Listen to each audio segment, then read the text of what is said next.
Welcome to the Be Better broadcast, where we bring you tips and strategies and techniques to help you to live a better life, an extraordinary life, and to help you to achieve self-mastery. You know, we love to bring you guests in many different areas who are experts in these areas. We talk about physical fitness, we talk about emotions, we talk about business. And today we're going to talk about something that's in a way very all-encompassing to those things, which is the idea that overachieving isn't always the best thing, right? And we very much live in a culture, in a society where when someone sees someone doing huge things, great things, we automatically assume that every single part of their life is the same exact way. If they have a massive business that's growing rapidly, we assume their family life's incredible. If we see someone who just opened a new business and they're seeing immediate success, we assume that they've got everything else under control, like their fitness and their relationships and whatever else it might be. But that's not always the case. There is very much a dilemma that is currently going on in this society that our guest today, CJ McClanahan, calls the Overachievers Dilemma. So without further ado, let's bring up CJ to talk about this dilemma. And for those who don't know CJ McClanahan, CJ is a sought-after speaker, author, and executive coach. Since 2003, he spent more than 10,000 hours in front of entrepreneurs, executives, and their teams, helping them to achieve record sales and profits. Very much an overachiever himself. Soon after starting his coaching firm, CJ noticed that no matter how much success his clients achieved, very few ever seemed to truly enjoy the journey. It didn't matter if they doubled their income or became CEO. It never seemed to be enough. CJ's latest book, The Overachievers Dilemma, lays out a proven strategy to help overachievers get more satisfaction and joy in their lives while still achieving all of their professional goals. CJ, it's a pleasure to have you on the show. Thanks so much, Brandon. It's a pleasure to be here. I really appreciate it. Your message resonated with me because I remember back to a time, probably one of my darkest times, which was when I was in my early 20s. I was an overachiever at a sales company. I had all this financial success. I had all these things that I wanted. And those who regularly listen to the show know my story very well. However, my fitness was out of control. I was 260 pounds. I was 60 pounds heavier than I am now. I was over $20,000 in credit card debt. And I was very unhappy with my life. So when I saw your message, I thought this is something that I needed back then. And I know a lot of people listening need this too. So I'm curious, can you tell us a little bit about this dilemma of overachieving and what is the misconception when it comes to overachieving? Yeah. So fundamentally, what happens to all of us overachievers out there is we wake up and we say to ourselves, what do I want? And we think the answer is success. Right? I want more success. And it happened to me when I was in third grade. I remember distinctly, oh my gosh, I'm in the advanced algebra group or whatever it was. I can't even remember. And I'm like, I feel successful. I'm being patted on the back. And what we've done is we've trained ourselves to achieve more of the success. And if you ask an overachiever, what does success mean? And they're going to tell you truthfully, they're going to say, I want more recognition. I want more acquisition. And I want to fundamentally make certain that everyone knows exactly how well I'm doing. And I achieve, and I achieve, and I achieve.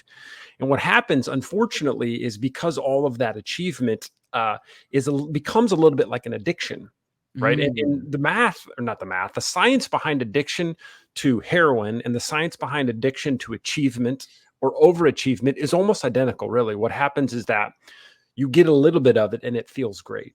Right. I got the $10,000 bonus. And then the next year I got the $20,000 bonus. And then the next year I'm unhappy because I got only $100,000 bonus. And what happens is it never, ever seems to be enough. But we convince ourselves, if I can just achieve a little bit more, I'll begin to really find what we all want, which is this concept called joy or contentment or satisfaction. I don't say happiness for a variety of reasons, but we want this inner peace that makes us feel like I'm doing something well. And we've convinced ourselves that success and achievement is going to get us there. But what I found over doing this with clients over years and years, it does not deliver what we're really searching for. Wow. It's the condition of more. You get more, you ask for more, you get it. And then it's continuously more, over and over and over again. Mm-hmm. Where do you think this comes from? And kind of a two-part question. Where does this conception of overachieving and wanting more and more come from? Is it a recent societal thing, or is this something that's always been around? Yeah, it's a great point. I think it's always been around. fascinating. The history channels, the men who made America, they talk about Rockefeller and all the guys that built Vanderbilt, all those guys who built America, who were really, really wealthy at the end of the 1800s, early 1900s. And if you learn a lot about those guys, they were never satisfied. And the reason they were never satisfied is because they constantly compared themselves to one another. So I think it's always been around. Overachievers have always been there. What's changed in the past 30 years is our obsession with knowing exactly how everyone else is doing.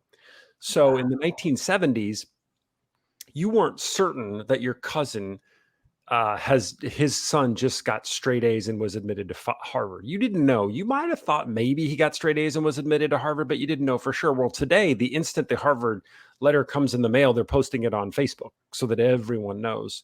So right now, it's easier than it's ever been to compare ourselves to one another. And I think what that's done for overachievers is it putting us on this heightened state of awareness that people are constantly outdoing us. And so we never feel like it's enough, because 10 minutes on any social media feed is going to show us that it's not enough. It's never enough because someone is always outdoing us.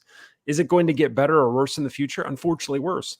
What we see now is what's happening to our children is that adults compare themselves to one another. And now what's happening is kids are beginning to compare themselves to one another. And it fuels this never ending over and over conversation about, oh my gosh, I'm never going to be enough. I had a conversation with a client yesterday whose son got a B in high school, 1B, all A's, and was distraught for like 2 weeks. Wow.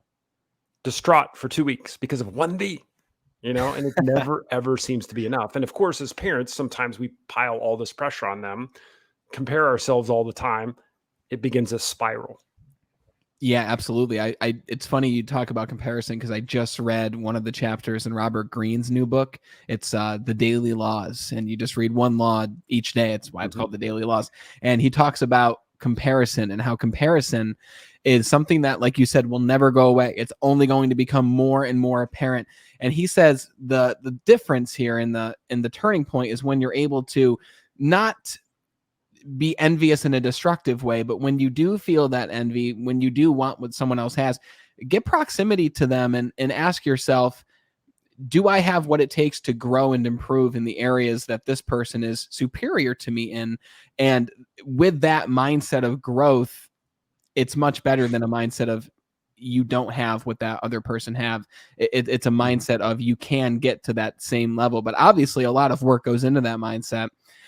For you personally, when and how did you discover that this overachievement dilemma existed? Yeah, it's a great point. I think I'd been doing this work with executives for probably 5 or 6 years.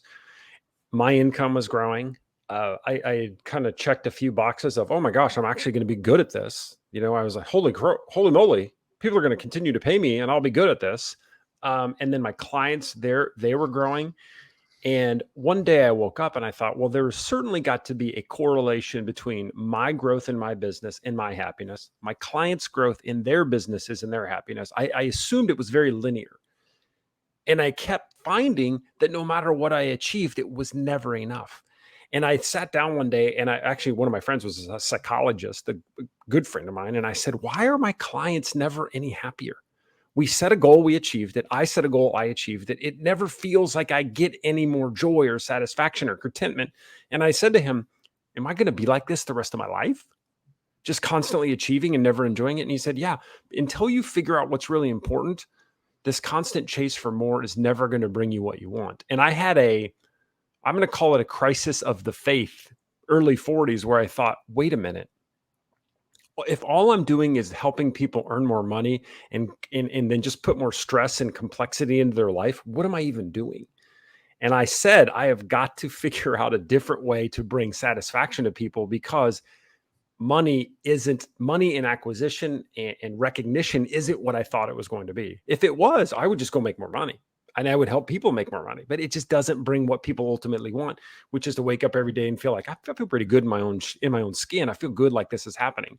So not only was it a existential crisis for me, it was for my clients as well. And it was a true shaking of, okay, what is life all about? And if it's not just about the acquisition, it's got to be about something else, which set me down a totally different path.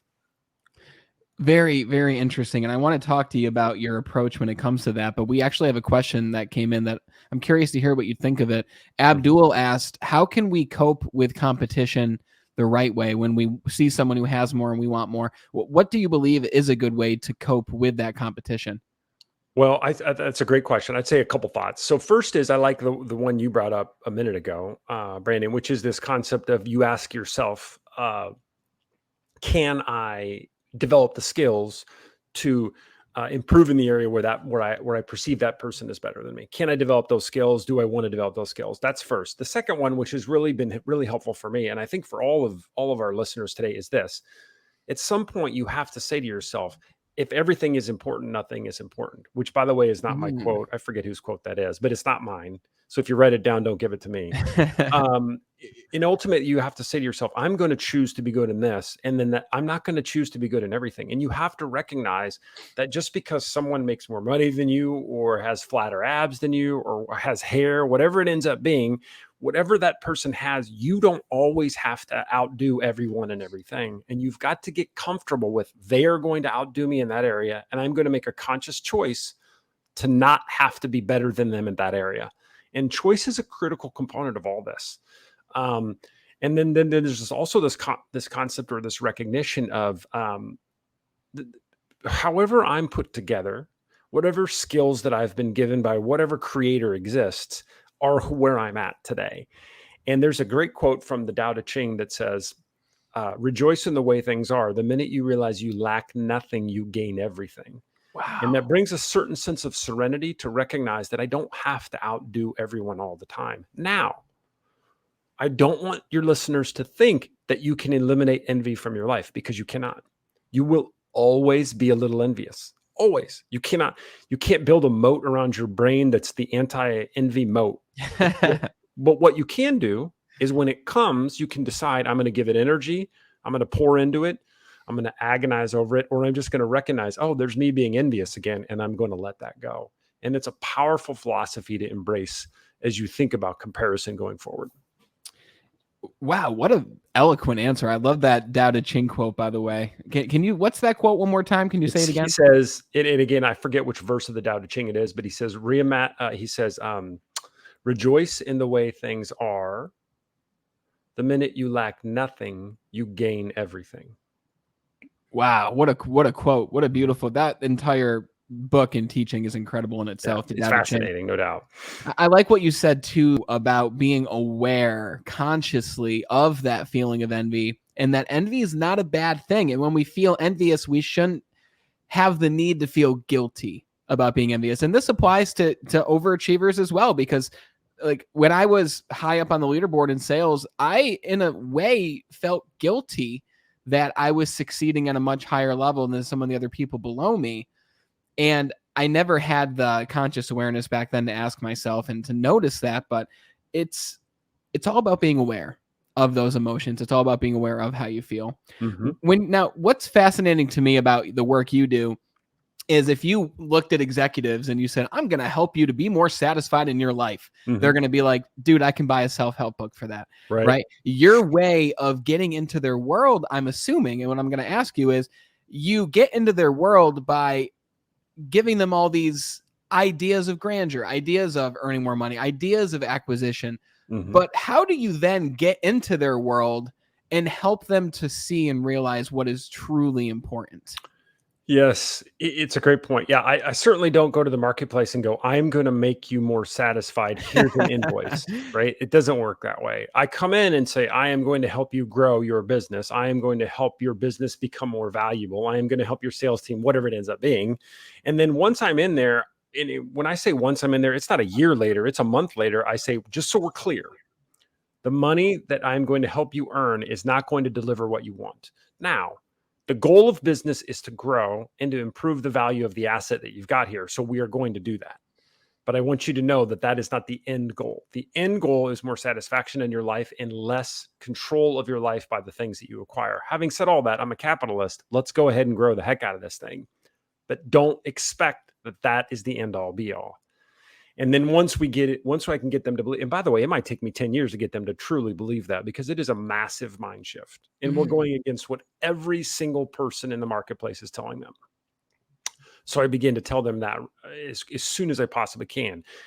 In addition, I typically don't work with clients who think that money is going to bring them all the happiness in the world. So if a client says to me, it's all about making money, everything else is irrelevant, I probably typically won't work with them, because I know that that isn't the case. I mean, I have clients who make millions and millions of dollars and they have no more joy or satisfaction in their life than my clients who don't. It's an interesting dilemma. It doesn't make any sense. You can't put it into a spreadsheet, but it's a fascinating thing. However, I do have to come in that front door, which is, let's grow your business and improve the value of your asset. Yeah, you give them what they want, but while you're giving them what you want, you truly give them what it is they need to enjoy these new assets that they're building, these new things that they're acquiring, the more money that they're making. Now, how do you help them to find more satisfaction in their life? What is missing when it comes to these individuals who are overachieving, but they find that they're just not happy? Or I know how you said you don't really like to use that word, which I do want to ask you about, because that's very curious to me. But what does true satisfaction look like, and where is it missing for a lot of people? It's a great point. And so there's the smarter people than me with PhDs and MDs behind their names have been studying this for a long time. And when I went out, so maybe this is 6, 7, 8, 9 years ago, I went out and I said, okay, so what delivers joy? What delivers satisfaction? What delivers contentment in life? And, you read all the books and all that other stuff. And ultimately it comes down to this concept of, you have to redefine success. You have to redefine what success means to you in life. And and that doesn't mean making money is bad. So I don't want anyone to think that I'm saying, if you're going to go out and make more money, you're evil or anything of that nature. No, goodness gracious, go make as much money as you want. I don't care. It doesn't matter. But if that is the only definition for success, you're never going to feel any better. So then, which begs the question, well, what is? The definition of success that I came to was after a lot of research and analysis, and actually practicing on it with my clients. And it's based upon a handful of concepts. One is, am I building meaningful relationships with the people that matter most?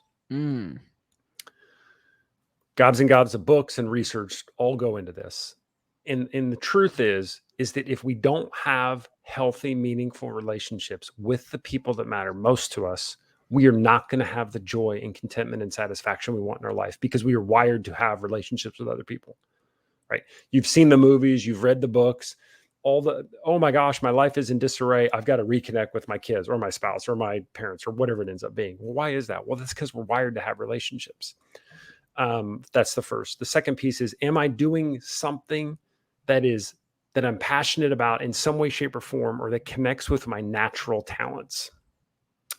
And again, I'm not saying that everyone should quit their job today and go join the Peace Corps or start a band in their garage, right? That's not the point.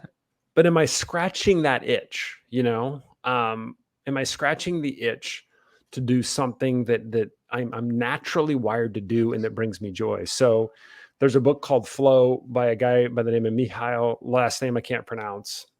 And it's all around this concept of, am I doing something where when I do it, it feels effortless and it brings me joy? Now, I will say this, Brandon, people believe they need to be doing that every minute of their life, and that's complete nonsense. There's like 7 people on the planet who do what they love to do every minute of their life. Now, everyone else tells themselves they need to have that. If you do what you love every day, you'll never work a day in your life. Whomever gave that quote out, I want to tackle them. I mean, that's because of what it does is it creates the rest of us go, well, wait a minute, I didn't have joy today. I must not be doing what I love. Oh no, my life is a disaster. No, Calm down, relax. You want to have some of it in your life. And then finally, you have to learn to enjoy the journey, which is really to be in the moment. All of the stress and anxiety we feel in life, again, this is by the science, comes from going into the past and regretting past mistakes, or drifting into the future and assuming it's going to stink. Being in the moment allows us to get the joy that the world can truly deliver. And so then how do you live in that moment more? Well, you have to learn to just be. It is the hardest thing on the planet to do. right? It's always been hard to just be in the moment. And then all of a sudden we got this thing called the mobile phone, which makes it almost impossible, you Yeah. know?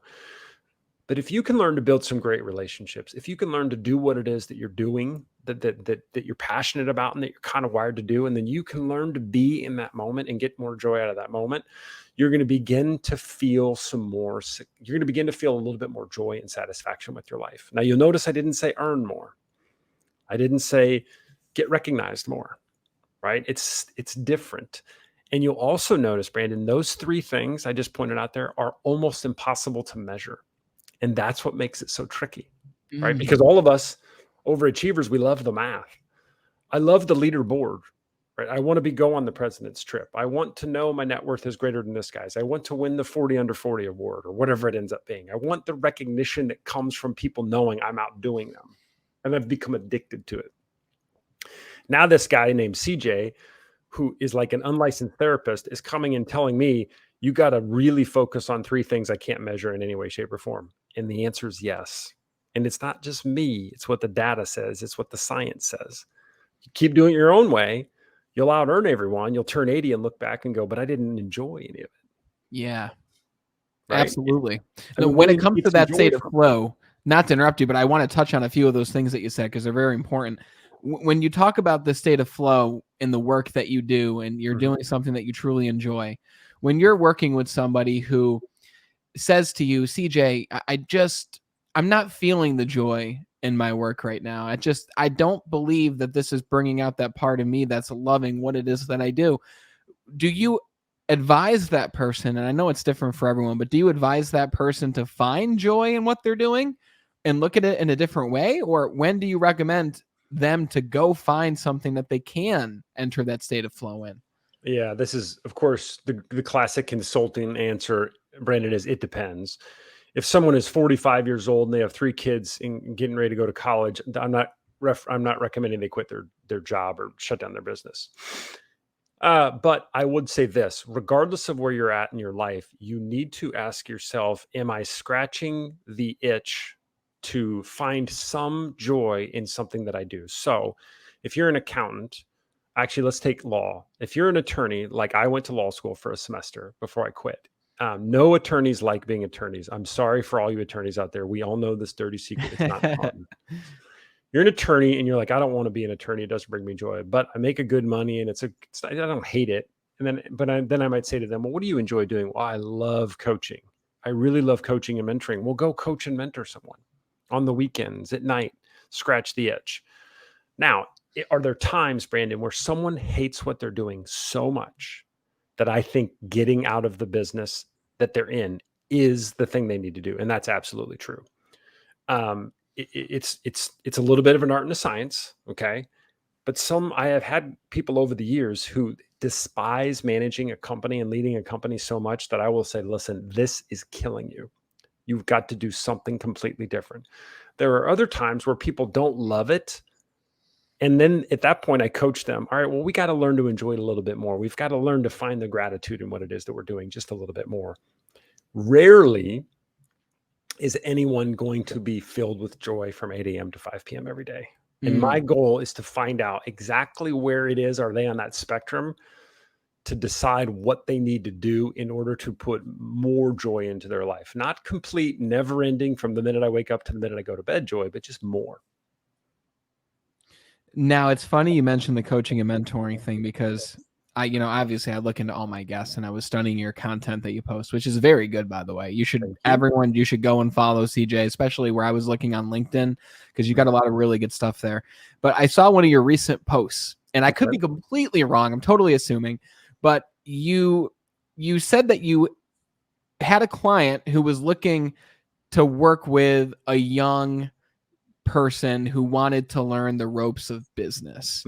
And I read that and I first thought that's really cool, number one. And second, I thought, with the work CJ does, I guarantee he's working with someone who might not be completely fulfilled with what they're doing. And he's trying to help them to serve and to give back using the information and knowledge that they have. Am I totally off base or am I pretty right with that? I'm going to say you're 100% on base there. It is, the world tells us we should all be a certain way. Over the years, I've had dozens of clients who should not run their companies. They don't like running a company. They like aspects of their company, but they don't like the day-to-day management and running of it. Well, what do? I get them to find someone to run the company for them. That's absolutely what I do. And it doesn't mean that they're bad and terrible. We're all wired differently. In a past career, I was a controller for a small company. Oh my goodness, I can't stand details. I'm the worst detail guy that has ever lived on the planet. It was awful for me. I went to law school. I would have been the worst lawyer to ever live. I had to do those things and recognize that's not what I'm wired to do. And I had to then, and of course I now have a company and someone does my accounting for me. I don't do the accounting, but I had to recognize that's not where my skill lies. And I've got to lean more into the things I enjoy doing so that I can get a little bit more satisfaction on a day-to-day basis. I think that's really important. Lean more into the things that you do enjoy doing. I remember for me when I made the transition from being completely unfulfilled, overweight, in total debt. Obviously, a lot went into that. But one of the main things I did was I started focusing on a different area of my life. And for me, that was my fitness. I started going to the gym with my mentor. And within 6 months, I went from 260 pounds to 190 pounds. I felt better than I've ever felt in my life, full of energy.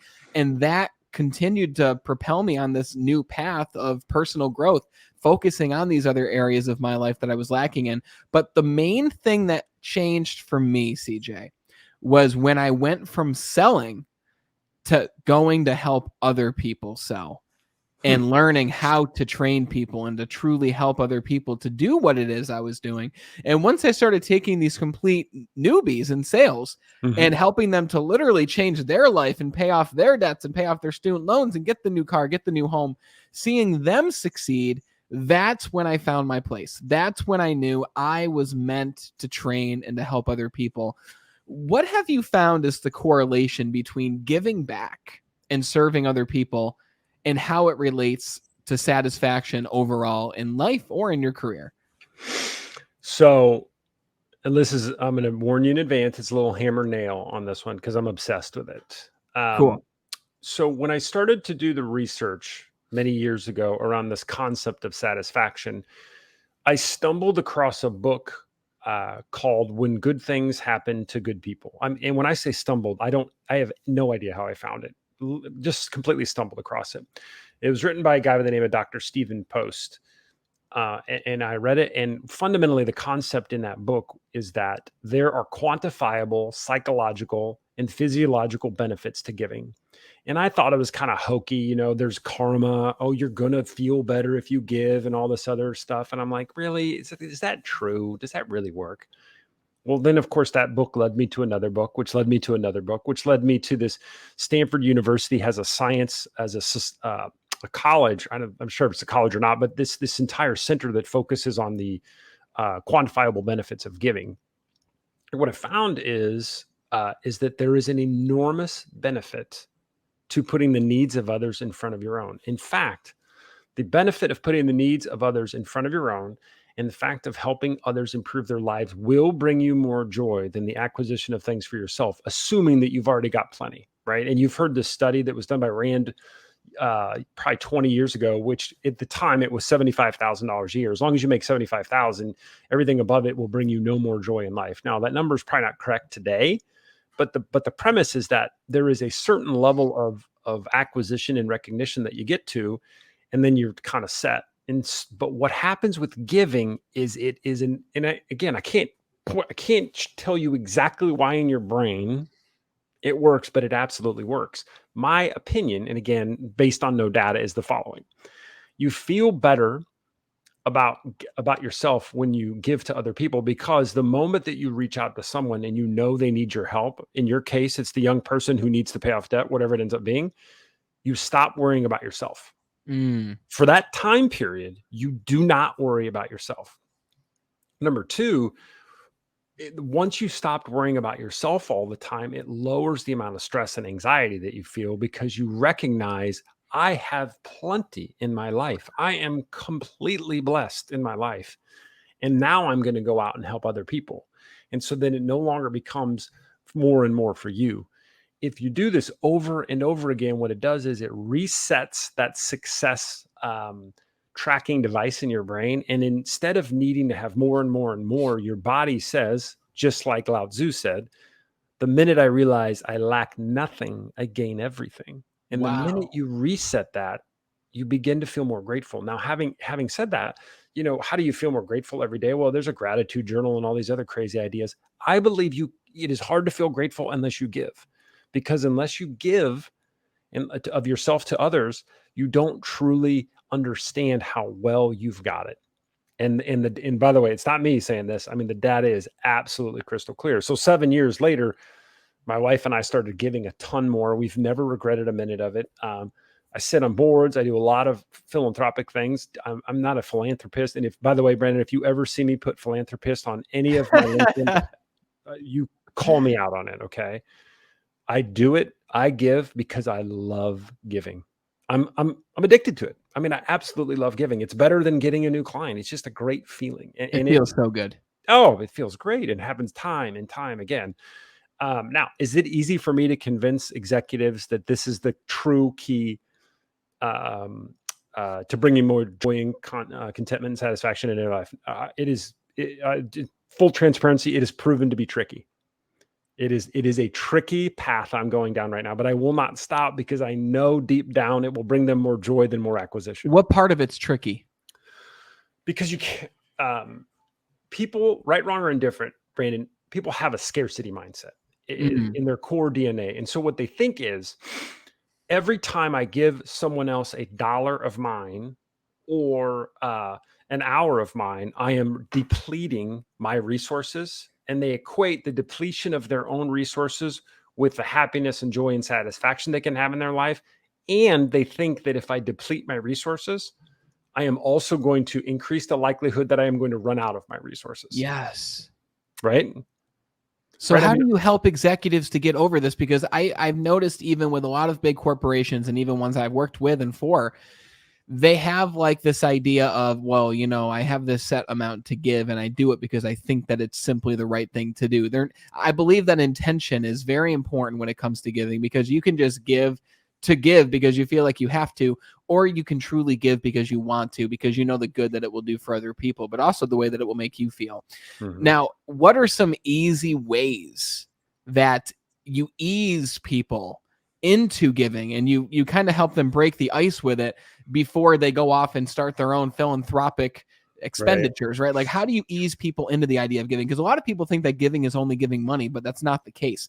No. How do you help ease people into this? Yeah, my advice is simple. First of all, stop giving everywhere, right? On Giving Tuesday this year, turn off the internet. Do not, on Giving Tuesday this year, whip out your credit card and give $50 to 11 different charities, okay? Pick 2 that you really want to get involved in.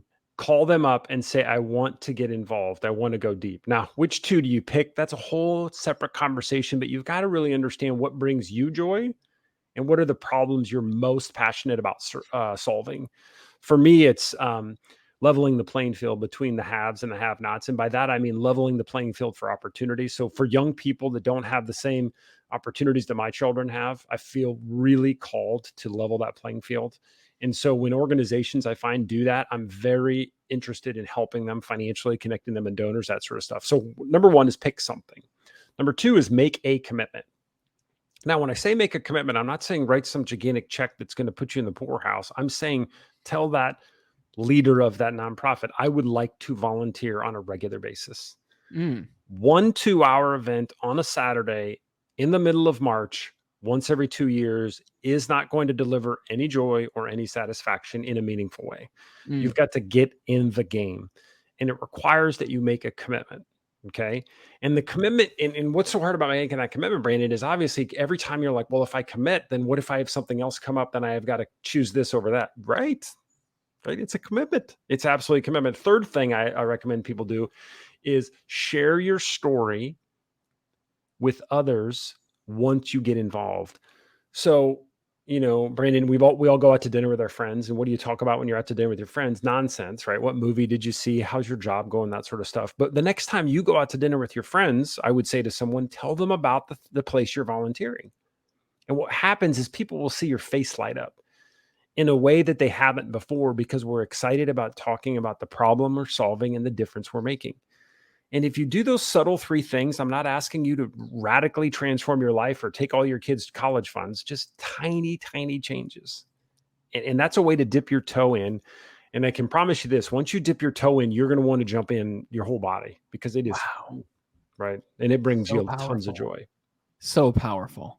We could talk about this for the entire discussion, but the final thing that I'll say too is you can give it, like you mentioned, CJ, you don't want to give everywhere, which is something that I haven't heard, and it's something that I'm going to practice more, just using a few different avenues. But even in your business, you can make an effort to give more, especially if your business is a service-based business. You can give through the content that you create. You can give through providing resources for, like what you said, for, reducing the gap between the haves and the have-nots. You can help in ways that don't require your resources, but might require your time, which is a resource, but it's not monetary, right? You can help if you're working inside of a company right now, even if you don't have that leadership title above your name that says leader or executive. You can lead without the title and go out of your way to help somebody who could use help, who that you could help, who you also know will be receptive to that help. So there's so many different ways that you can give, but the way that you come out of that interaction feeling is unlike any other feeling. The feeling that you have when you truly contribute for the sake of contributing is a very unique feeling in itself. Yeah. If nothing else today, pick up your phone, scroll through your contacts, text one person is going through a difficult time, and say, I was thinking about you today. That's it. You will feel better. They will feel better. Subtle. Takes you 30 seconds. And how easy is that? Yeah, it's not hard, right? And whatever problem you've got in your brain right now, text someone who's going through a more difficult problem, and you will feel better, and your brain will reset to, oh, that's right, I'm going to be just fine. It also gives you that sense of perspective of, like you said, my problems are minuscule compared to the problems that a lot of other people are facing right now, whether it's near me, a different part of the world, which brings me to one of the final things I want to talk to you about, which is something that's made a profound impact on my life since I read this book called The Magic by Rhonda Byrne. And this book is all about gratitude. It's all about being grateful for everything that you have in your life. And it brings you through a series of exercises to realize that. Now, how do you use gratitude to help the people that you work with find joy? And what is the significance in gratitude? Yeah. So Melody Beatty has a great quote about gratitude that's really awesome that I don't have memorized, but I will just tell you to find it, right? But she basically says something along these lines.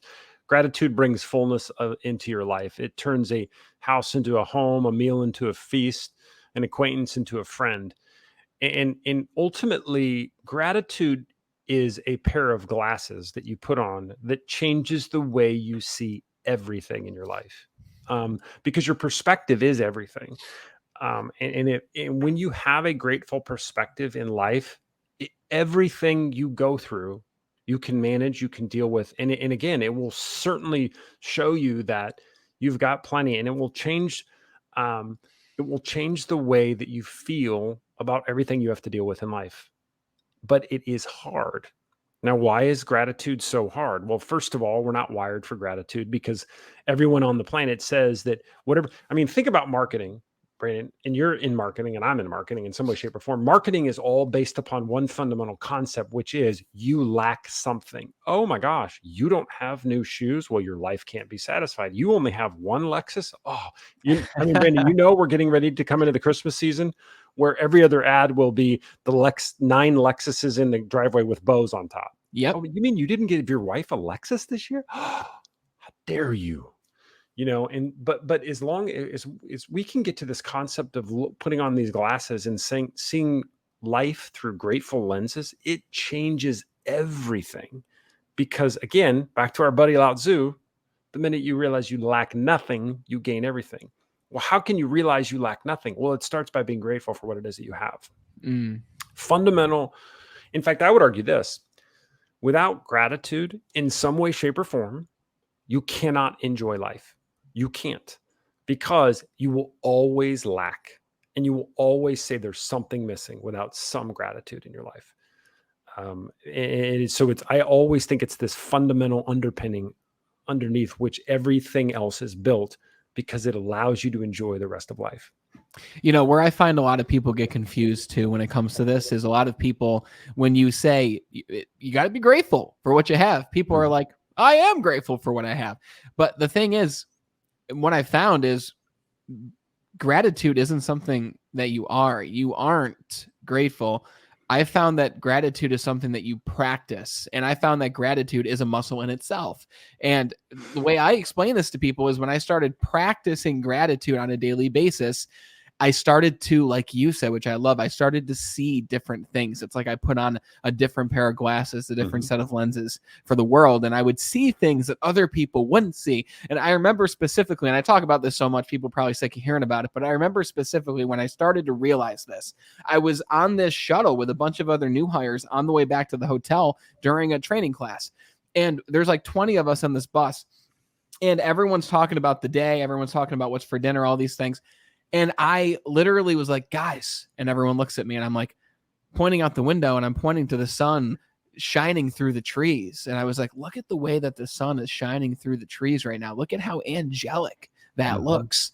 And they looked at me and they're like, did you just like smoke weed? Or like, are you stoned right now? And I'm like thinking to myself, it's a shame that in order to appreciate that, people feel that we have to be under the influence of some substance, right? What if we could activate that own substance naturally in our mind? But I found that that shift didn't happen when I simply said I'm grateful. It happened when I intentionally practiced gratitude. So is there a way that you help people to ease into this idea of gratitude? Like, do you agree that it's something that you do? Oh, yeah, it is. It's like anything. I mean, golf in theory is a very easy game intellectually. Being good at golf is ridiculously difficult because it requires an enormous amount of practice. The goal is you want gratitude to become like muscle memory so that you just are naturally grateful all the time. Well, how do you do that? We in our family, we pray before every meal for a variety of reasons, but we pray before every meal because it is 30 seconds where we say to ourselves, I'm just grateful for this food. Yeah. And then when you talk to other people, words are, how's your day going? It's tough. I simply say I'm blessed, right? I simply say I'm blessed. Now, are there some days I say I'm blessed and I don't feel blessed? Oh gosh, all the time. But I'm training my brain to say the word I'm blessed. And when I see people, I'm a very short patience, right? And so when someone's standing in line in front of me and they're taking too long to pay for their mocha or whatever it is they're buying, my brain says, oh my gosh, would you please move? I'm so important. And by the way, so does most people. And instead, I train my brain to say, man, am I lucky I have enough money to buy a cup of coffee today? Yes. But it constantly takes reminding over and over and over again. And so I will talk to my clients about, well, what went well? What's going well in the business? Well, this is going wrong. I don't care what's going well in the business. And it requires us to consistently be focused on it. And it's hard. And then the next thing I'll say about gratitude here is that be careful not to beat yourself up when you're not grateful, right? Because then we feel this guilt like, oh my gosh, I have plenty of money. I've got this house. I've got all these other things, and I'm not as grateful as I should be. Oh, I'm a terrible human being. No, you're not. It's hard, right? I mean, this is hard. It's the hardest thing on the planet to do, right? Being grateful for what it is that we've been given is tricky and difficult, especially in 2021, because the world is not a grateful place, right? We are designed and wired to see what's wrong on the planet, right? Watch the national news. You got 30 minutes of the world's going to end. And then which I love about the national news now, they always take the last 11 seconds of every show to have a feel good story, right? 29 minutes and 40 seconds of everything's coming to an end and everyone's horrible. 11 seconds of a feel good story, and it's just, it's hard to be grateful in today. You got to work on it every single day. And I think that part of the brain that causes you and everybody to think, oh, I wish this line would move faster. Oh, this person cut in front of me. Oh, look at this person driving erratically in traffic. That's not us who's having that thought, right? That is simply just that. It's a thought. That's right? a It's great the point. animal brain. It's the Mhm. survival mechanism that's, like you mentioned earlier, with the executives who, and all of us who have the scarcity mindset of, if we give away time, if we give away money, that means that we're not going to have any, and we're going to give all of it away. And I think bringing it back to the key point here, it's being aware that you had the thought of, I wish this line would move faster. Because once you're aware of that thought, it's not that you're trying to change it, but you're simply the observer of the thought of, I wish the line would move faster. And what I've done is I've trained myself a lot of the time, not all of the time, especially some of the time, I should say. I've trained myself to say, oh, that's an interesting thought. Very interesting thought that just flashed through my mind. Oh, that's an interesting emotion that I just felt there, but it's not what I truly want to feel. It's just an instinctual emotion. And then I consciously at that point will be grateful for, like you said, being able to even be in a convenience store, being able to be in a car where someone even has the opportunity to cut out in front of me in traffic, being able to contribute resources to something that I care about. So it goes back to that idea of being aware that you are not the thought, you are the observer that notices the thought flashing through your consciousness in that moment. This has been an awesome conversation, CJ. Yeah, it's been a lot of fun. It has. And I want to ask you about your book specifically, your book, The Overachievers Dilemma, that everyone can find on Amazon. There's going to be a link in the description that you can click to go check out The Overachievers Dilemma. What can people expect to take away from this book, having gone through it? Very short, simple, actionable advice that will help you determine, how do I stop viewing success the way I'm viewing it today and shift my mindset, right? How do I get more joy and satisfaction from all this hard work and shift my mindset so that I get more joy and satisfaction? I'm not saying you'll read The Overachievers Dilemma and you'll stop worrying about becoming the top salesperson or you'll stop growing your company. No, not at all. Still be the top salesperson, still keep growing your company. That's totally fine. I want you to get more joy and satisfaction from it. And the book is, I wrote it, as I say to everyone, Brendan, all my books, everything I do is therapy for me. So I wrote it designed for the overachiever who doesn't want to read 700 pages of theory. I wrote it so that it is very, very short and simple and actionable, so that a light bulb goes off and you'll say to yourself, I see what you're saying. Very, very simple. And you'll be able to read it in 2 or 3 hours and put the practices in place almost immediately. I love that. Again, everyone, CJ's book's name is The Overachievers Dilemma. You can find it on Amazon. Links in the description. My final question for you, CJ, is, during this chapter of your life, what is the positive impact that you seek to make on the world? Oh, that's a big one. My current, again, at this point in the journey, I've become obsessed, as I mentioned earlier, with the concept of teaching professionals that the hidden gift to find more joy and satisfaction in their life is to give. The charitable landscape in again, specifically in the United States, but globally, says the following: we have more disposable income than we have ever had. There is a $35 billion self-storage industry to store all the stuff we can't fit into, by the way, large, gigantic houses. And yet anxiety and depression and worry are at an all-time high. And this is even pre-pandemic. What brings me joy right now is to help that overachieving professional who's doing unbelievably well recognize that there's an association in their town or nonprofit in their, in their city or nationally, where they can get plugged in and find some great, great joy in their life and share some of their wealth. And in that sharing that wealth, they will feel more purpose-driven and more alive and more joy than they've ever felt.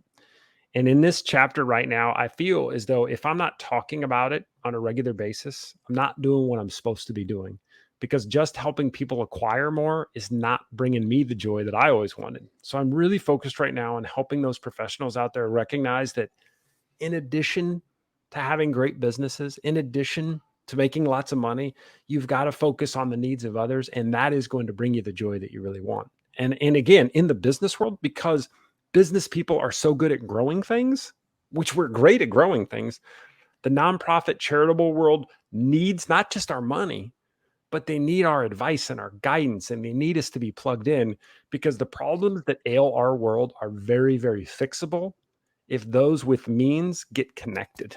The concept of guilting people into giving is not doing it, right? In the United States, we give about 2% of our income away every year, right? How do you get it to 5?